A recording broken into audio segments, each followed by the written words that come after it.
Hoy vamos a ver el concepto de presión de vapor. Bien, para entender la presión de vapor vamos a basarnos en este diagrama de aquí.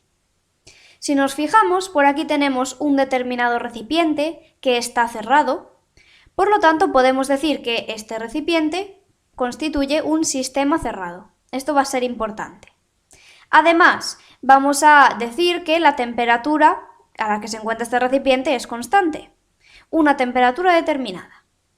Pues por ahora tenemos un sistema cerrado a una temperatura determinada. ¿Y qué hay dentro de este sistema cerrado? Un líquido. Ahí lo tenemos. En principio, nosotros no vamos a manipular de ninguna manera este sistema, simplemente lo dejamos ahí. Y de manera natural ya va a ocurrir el proceso de la evaporación. Vamos a ver qué es esto. Antes de nada, hay que entender que en este líquido tenemos un cierto número de partículas que se están moviendo, por tanto tienen una determinada energía cinética. Lo importante es que no todas las partículas del líquido tienen la misma energía cinética, unas tendrán más, otras tendrán menos y así.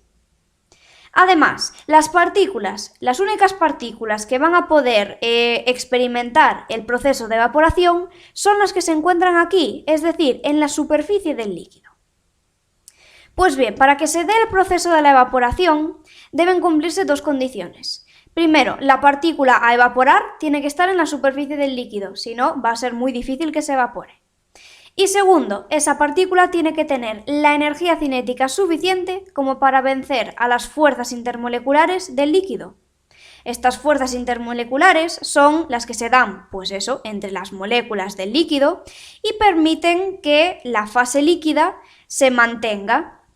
Es decir, hacen que las moléculas se queden en la fase líquida. Entonces, si nosotros tenemos una partícula en la superficie del líquido con la energía cinética suficiente como para vencer estas fuerzas intermoleculares, lo que va a ocurrir es que se va a liberar de la fase líquida y va a pasar a la fase gaseosa. Pues esto es la evaporación. La evaporación consiste en que una partícula de la superficie del líquido pase a la fase gaseosa. Este proceso evidentemente va a ocurrir con todas las partículas que cumplan con esas dos características, que ya dijimos. Pero además de esto va a ocurrir otro proceso. Bueno, una vez que ya tengamos varias partículas en la fase gaseosa, va a empezar a producirse el proceso opuesto. El proceso opuesto es básicamente el paso de algunas partículas de la fase gaseosa, por ejemplo esta de aquí, a la fase líquida de nuevo. ¿Cuándo ocurre esto? Pues hay que tener en cuenta que estas partículas que se encuentran en la fase gaseosa van a estar moviéndose e interaccionando entre sí y también con las paredes del recipiente. Entonces, puede que se dé un choque en el que una de las partículas de la fase gaseosa vuelva a entrar en contacto con la fase líquida, por ejemplo, esta de aquí. Esta partícula se encontraba en la fase gaseosa y ha vuelto a la superficie del líquido. Cuando esto ocurre, esa partícula se ve influenciada por las fuerzas intermoleculares y vuelve a la fase líquida. Lo importante de todo esto es que, de manera natural, en este recipiente, en este sistema cerrado, tenemos ocurriendo dos procesos opuestos y de manera simultánea. Esos dos procesos son, primero, el paso de algunas partículas de la fase líquida a la fase gaseosa y segundo, el paso de algunas partículas de la fase gaseosa a la fase líquida. Bien, llegará un momento en el que estos dos procesos opuestos se equilibren, es decir, ocurran a la misma velocidad. En ese momento diremos que se alcanza el equilibrio dinámico. El equilibrio dinámico es eso, cuando hay dos procesos simultáneos y opuestos que están ocurriendo a la misma velocidad.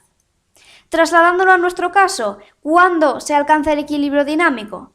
Pues precisamente cuando tenemos el mismo número de partículas pasando de la fase líquida a la gaseosa que partículas pasando de la gaseosa a la líquida. Cuando esto ocurra, entonces podremos afirmar que en la fase gaseosa vamos a tener un número constante de partículas. Entonces, en el equilibrio dinámico tenemos un número constante de partículas en la fase gaseosa. Y como precisamente tenemos el mismo número de partículas en la fase gaseosa, podemos afirmar que ejercen una determinada presión. Una presión, vamos a decir, constante. Y esa es precisamente la presión de vapor.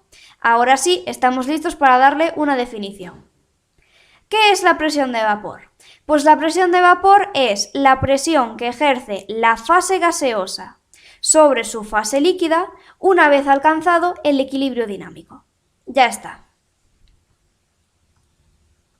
Bueno, continuando con este diagrama, vemos que tenemos pues otra parte del experimento. Tenemos por aquí un tubo y en su interior hay un determinado líquido. Podemos suponer que es mercurio. Lo interesante es que mediante este líquido vamos a conseguir medir la presión de vapor, pues eso, que ejercen las partículas de la fase gaseosa sobre su fase líquida.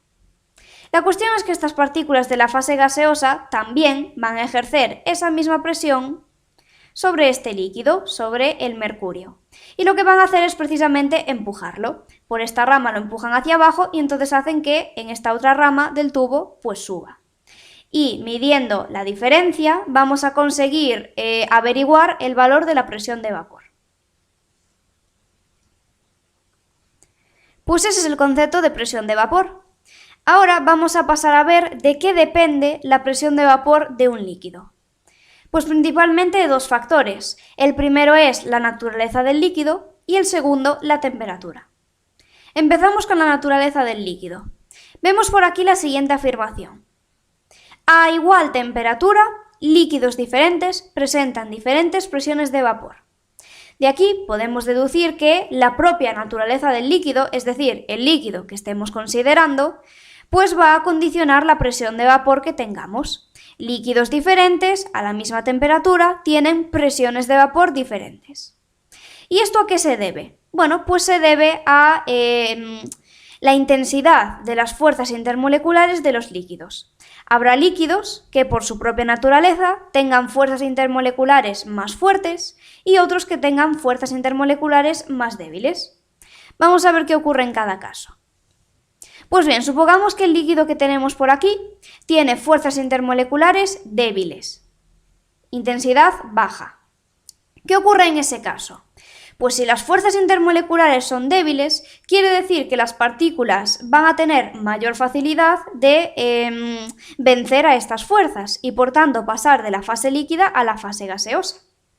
Esto se traduce en que más partículas van a tener la energía cinética suficiente para liberarse. Y entonces, una vez que se alcance el equilibrio dinámico, vamos a tener en la fase gaseosa más partículas, ejerciendo más presión. En conclusión, si tenemos un líquido con fuerzas intermoleculares débiles, la presión de vapor es mayor. Por el contrario, si tenemos un líquido con fuerzas intermoleculares más intensas, pues esto quiere decir que las moléculas necesitarán tener una energía cinética mayor para liberarse. Les va a costar más vencer esas fuerzas. Entonces habrá menos partículas que consigan evaporarse. Una vez que se alcance el equilibrio dinámico, habrá menos partículas en la fase gaseosa y por tanto ejercerán menos presión. Así que si las fuerzas moleculares del líquido son más intensas, la presión de vapor será menor.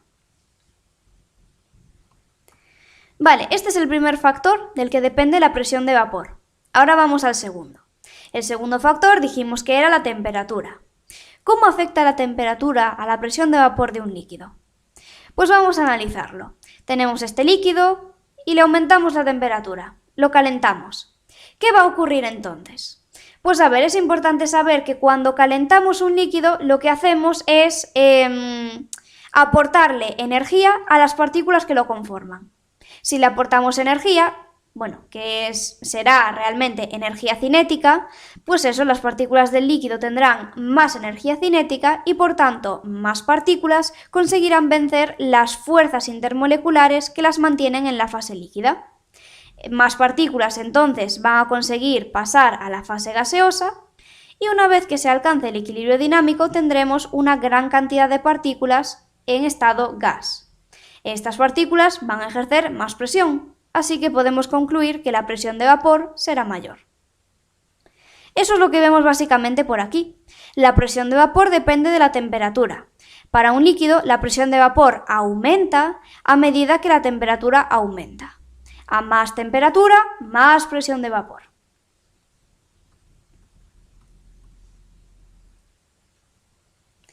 Bueno, ¿qué más conceptos tenemos por aquí? Ah, sí, el de volatilidad. ¿Qué es la volatilidad de un líquido? Pues la volatilidad viene a ser la capacidad que tiene un líquido de evaporarse. Ya vimos antes cuál era el proceso de evaporación. Ese proceso en el que algunas partículas de la superficie del líquido son capaces de liberarse de la fase líquida y pasar a la fase gaseosa. Pues la volatilidad básicamente nos mide esa capacidad que tienen las partículas del líquido de evaporarse.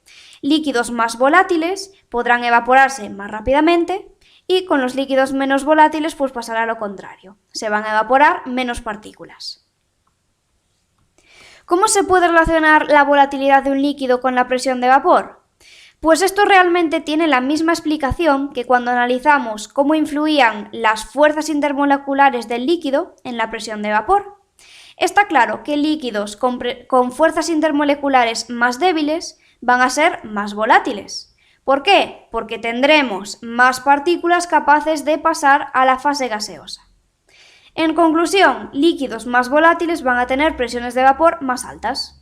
Por el contrario, líquidos menos volátiles tienen fuerzas intermoleculares más intensas, entonces tendrán una menor presión de vapor. Bueno, pues hasta aquí la presión de vapor en líquidos puros.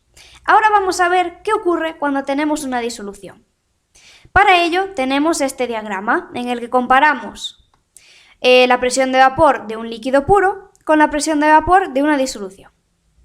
Pues bien, importante destacar que en ambas situaciones tenemos sistemas cerrados y a la misma temperatura. Lo único que cambia es que en el primero tenemos un líquido puro y en el segundo tenemos ese mismo líquido pero con un determinado soluto. Es decir, esto ya es una disolución. Pues bien, en el primer recipiente va a ocurrir el proceso que acabamos de describir. Y bueno, ya simplificando, una vez que alcancemos el equilibrio dinámico, pues vamos a tener aquí una cierta cantidad de partículas en la fase gaseosa que van a ejercer presión sobre su fase líquida. Y eso sería la presión de vapor del líquido puro.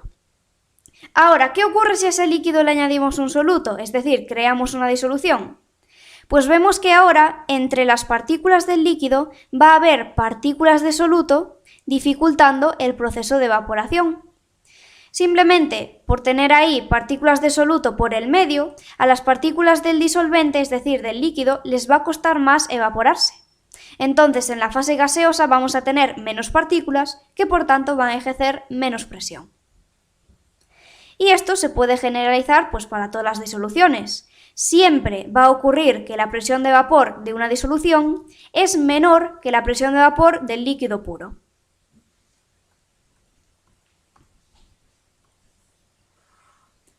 Y bueno, por aquí tenemos un ejemplo.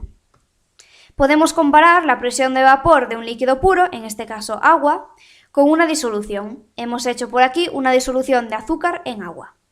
Bien, ¿qué tenemos? Pues en ambos se ha producido ya el proceso de la evaporación y ya se ha alcanzado ese equilibrio dinámico, así que ya se podría medir la presión de vapor en ambos casos. ¿Qué ocurre en el caso del agua pura? Vemos que las partículas en la fase gaseosa, además de ejercer presión sobre la fase líquida, ejercen esa misma presión sobre este líquido que tenemos por aquí, en un tubo. Al ejercer presión está claro que lo empujan hacia abajo.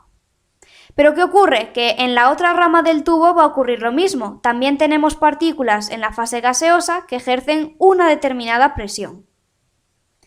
¿Qué ocurre aquí? Bueno, pues se ve claramente que la presión de vapor tiene que ser mayor en el caso del agua pura, ya que las partículas han conseguido empujar más a su líquido que en el caso de la disolución. En el caso de la disolución está claro que el nivel del líquido está más arriba, porque hay menos partículas en la fase gaseosa y están ejerciendo menos presión. Esto era simplemente para comparar la presión de vapor de un líquido puro con la de una disolución. Pues una vez visto todo esto ya podemos pasar a la ley de Raoult.